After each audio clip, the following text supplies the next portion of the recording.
Hello and welcome to Stir Crazy Art Classes with Gerald Savine. This is lesson number 18, project number 6. But to start off with today, we're just going to look at the results of the paintings that we've done of the Malvern Hills and Little Malvern Priory. This is the painting we did rather quickly. I added a bit more into it just to bring it up. I hope you've got a better painting than this. You've got more time to do it than I've had. But here again is the finished example of the same composition just using pencil. Now we left it at quite an unfinished stage last time in lesson 17, and I hope you had a crack at it. But then again here. This is more the finished thing. I spent a bit more time on it, obviously, because these weren't drawn up properly in here.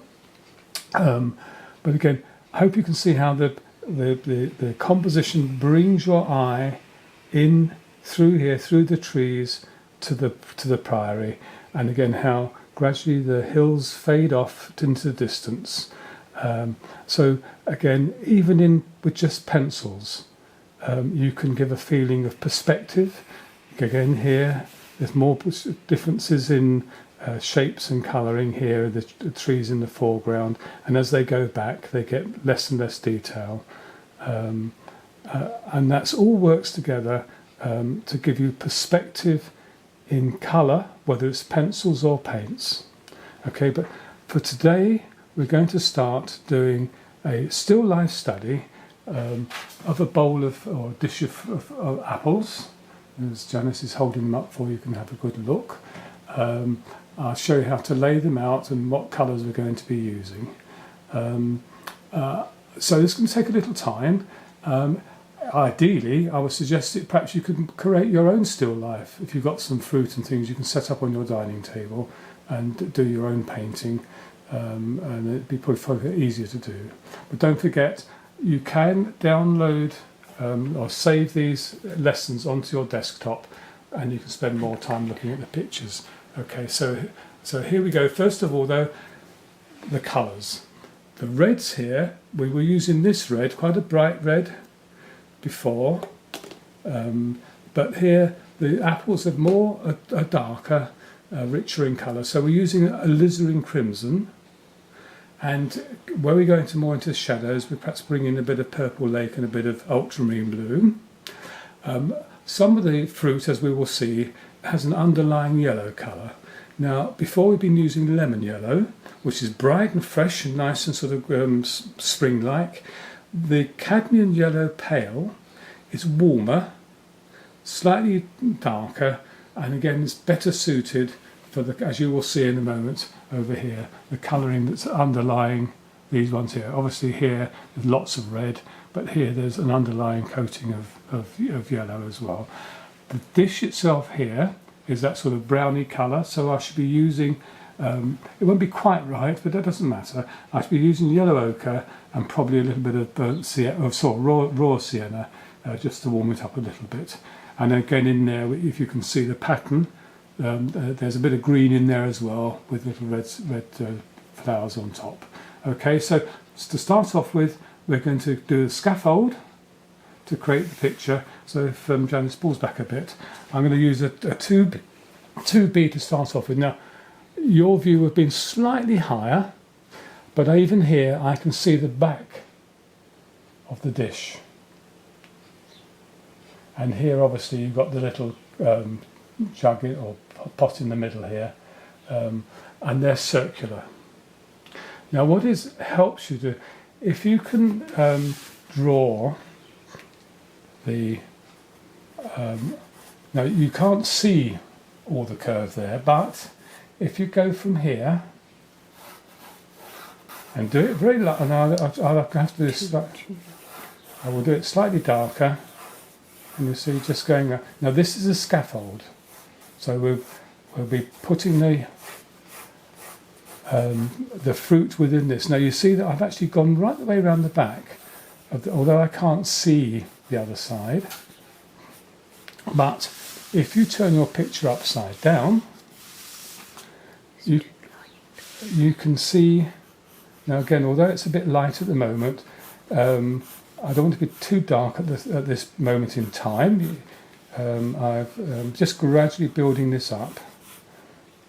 But that way you can just make sure you've got the balance from back to front. It's one of those little tricks you learn about when you're at art school, is turn the painting upside down, or your drawing upside down, so you get a much better shape of that. Now then also, now what I can see is just a little bit here of the dish here, but I can't see it here. But I can see here, again, the little pot that's in the middle. I'm just trying to judge how far it comes across. It takes up quite a lot of space actually. I'm just gradually adjusting. Because it's nearer to my eye level, the oval shape that's being created will be slightly flatter than this one here. Again, this is all where perspective comes in. Again, I'll just turn it upside down the other way again. I can see it's a bit not quite right here.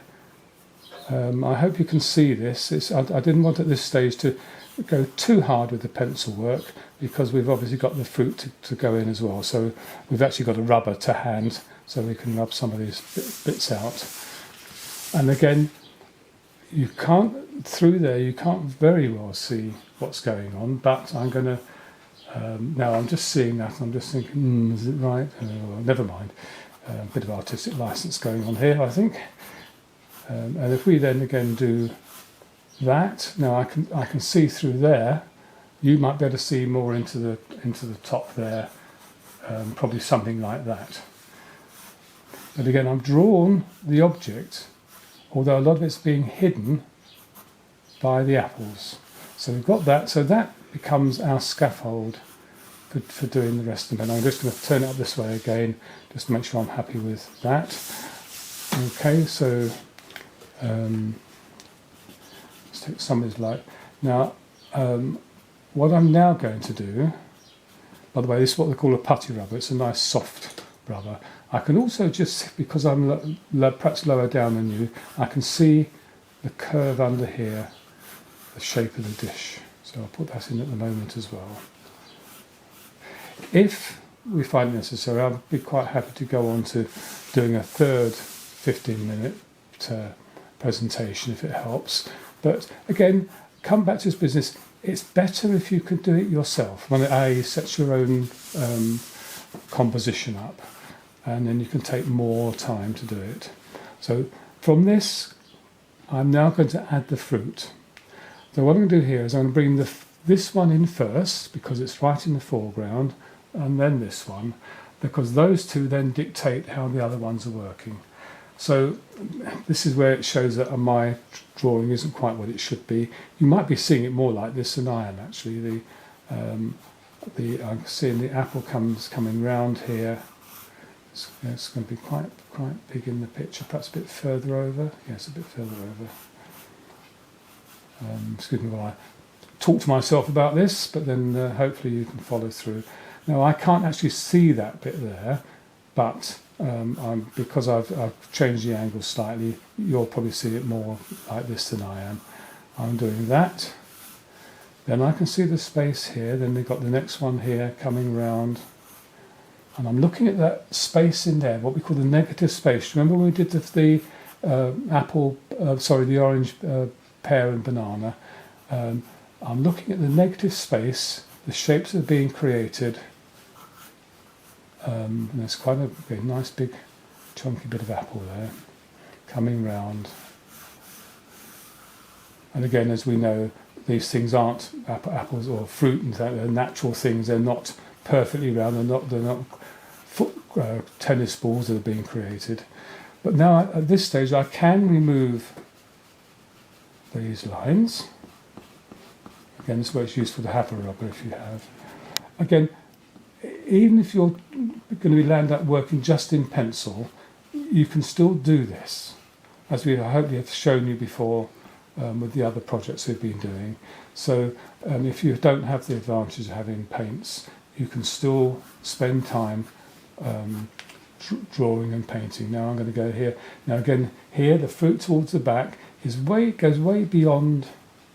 So again, what I'm looking at is here, that there, and then it's coming up and round, and it's sticking out beyond the dish, quite a long way beyond the dish. So once you've got these ones done, they should give you a guide to how big these should be. Again, if it's not exactly the same as reality, as it were, don't panic about it. There's no need to. Then here we've got this one here sitting in the dish. You can actually see the side of the dish there, but it's coming right up. I'm looking there and I can see it's level with that, so it's going to have to come up and round. And it's got a funny old shaped apple here, I'm afraid, but then it does actually stick out beyond the side of the dish. Again, I'm going to have to be a bit naughty here, take a bit of artistic license, just change things a bit. Again, you're here to enjoy it, enjoy yourself, and not make life too difficult. Then we have the one at the back here, coming right up. We can only just see a little bit of the dish on the far side. And then I'm looking at the space between here and here.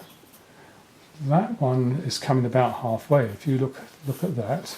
So keep looking at shapes, the spaces in between. Just look at how that shape is being created there.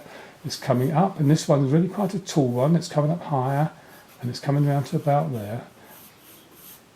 Again, say about, we're not doing a photograph, we're creating a painting. Now, what I'm going to do now is we don't need this line anymore. We don't need that line anymore. We don't need that one now. We don't need that one. So we can take out the lines that we don't need. Okay, and now it might be finding it time to get into run out on this at the moment. We hope to get the drawing done first. We're just about to do another session coming up, is that right? Okay, so we're just about on the limit. We'll come back to the drawing in a minute. Okay, well, we'll stop that now and we'll come back with